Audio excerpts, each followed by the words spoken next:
साथियों, समय के साथ हमारे देश की राजनीति में अनेक प्रकार की विकृतियां आ गई है और आज इस बारे में भी मैं उत्तराखंड की पवित्र धरती पर कुछ बात बताना चाहता हूं। कुछ राजनीतिक दलों द्वारा समाज में भेद करके सिर्फ एक तबके को, चाहे वो अपनी जाति का हो, किसी खास धर्म का हो या अपने छोटे से इलाके के दायरे का हो, उसी की तरफ ध्यान देना, यही प्रयास हुए हैं और उसमें ही उनको वोट बैंक नजर आती है। इतना संभाल लो, वोट बैंक बना दो, गाड़ी चलती रहेगी। इन राजनीतिक दलों ने एक और तरीका भी अपनाया है। उनके ये विकृतियों का एक रूप ये भी है और वो रास्ता है जनता को मजबूत नहीं होने देना, बराबर कोशिश करना कि जनता कभी मजबूत ना हो जाए। वे तो यही चाहते रहे, ये जनता जनार्दन हमेशा मजबूर बनी रहे। मजबूर बनाओ, जनता को अपना मोहताज बनाओ ताकि उनका ताज सलामत रहे। इस विकृत राजनीति का आधार रहा कि लोगों की आवश्यकताएं पूरी ना करो, उन्हें आश्रित बनाकर रखो। इनके सारे प्रयास इसी दिशा में हुए कि जनता जनार्दन को ताकतवर नहीं बनने देना है। दुर्भाग्य से इन राजनीतिक दलों के लोगों ने भी ये सोच पैदा कर दी कि सरकार ही हमारी माई बाप है, अब जो कुछ भी मिलेगा सरकार से ही मिलेगा, तभी हमारा गुजारा होगा। लोगों के मन में भी ये घर कर गया। यानी एक तरह से देश के सामान्य मानवी का स्वाभिमान, उसका गौरव सोची समझी रणनीति के तहत कुचल दिया गया, उसे आश्रित बना दिया गया। और दुखद ये कि ये सब करते रहे और कभी किसी को भनक तक नहीं आने दी। लेकिन इस सोच, इस अप्रोच से अलग हमने एक नया रास्ता चुना है। हमने जो रास्ता चुना है वो मार्ग कठिन है, वो मार्ग मुश्किल है, लेकिन देश हित में है, देश के लोगों के हित में है।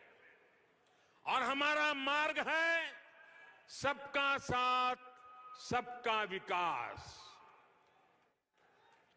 हमने कहा कि जो भी योजना लाएंगे सबके लिए लाएंगे, बिना भेदभाव के लाएंगे। हमने वोट बैंक की राजनीति को आधार नहीं बनाया, बल्कि लोगों की सेवा को प्राथमिकता दी। हमारी अप्रोच रही कि देश को मजबूती देनी है। हमारे देश कब मजबूत होगा? जब हर परिवार मजबूत होगा। हमने ऐसे समाधान निकाले, ऐसी योजनाएं बनाई जो भले वोट बैंक के तराजू में ठीक नहीं बैठे, लेकिन वो बिना भेदभाव आपका जीवन आसान बनाएगी, आपको नए अवसर देगी, आपको ताकतवर बनाएगी।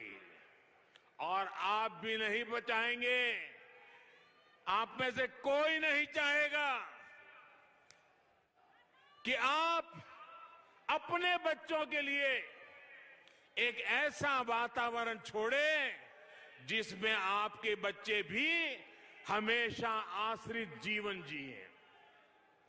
जो मुसीबतें आपको विरासत में मिली, जिन कठिनाइयों में आपको जिंदगी गुजारनी पड़ी, आप भी नहीं चाहेंगे कि आप भी वो विरासत, वो मुसीबतें बच्चों को वैसे ही देकर जाएं।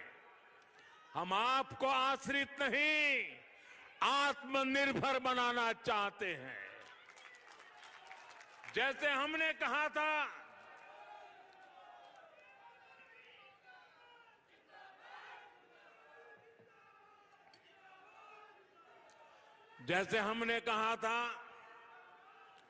कि जो हमारा अन्नदाता है वो ऊर्जादाता भी बने, तो इसके लिए हम खेत के किनारे मेड़ पर सोलर पैनल लगाने की कुसुम योजना लेकर के आए। इससे किसान को खेत में ही बिजली पैदा करने की सुविधा हुई। ना तो हमने किसान को किसी पर आश्रित किया और ना ही उसके मन में ये भाव आया कि मैं मुफ्त की बिजली ले रहा हूं। और इस प्रयास में भी उसको बिजली भी मिली और देश पर भी भार नहीं आया और वो एक तरह से आत्मनिर्भर बना। और ये योजना देश के कई जगह पे हमारे किसानों ने लागू की है। इसी तरह हमने देश भर में उजाला योजना शुरू की। कोशिश थी कि घरों में बिजली का बिल कम आए। इसके लिए देश भर में और यहां उत्तराखंड में करोड़ों एलईडी बल्ब दिए गए, करोड़ों। और पहले एलईडी बल्ब 300-400 रुपये के आते थे, हम उनको 40-50 रुपये तक लेकर के आ गए। आज लगभग हर घर में एलईडी बल्ब इस्तेमाल हो रहे हैं और लोगों का बिजली का बिल भी कम हो रहा है। अनेकों घरों में जो मध्यम वर्ग, निम्न मध्यम वर्ग के परिवार है, हर महीने 500 से 600 रुपये तक बिजली बिल कम हुआ है।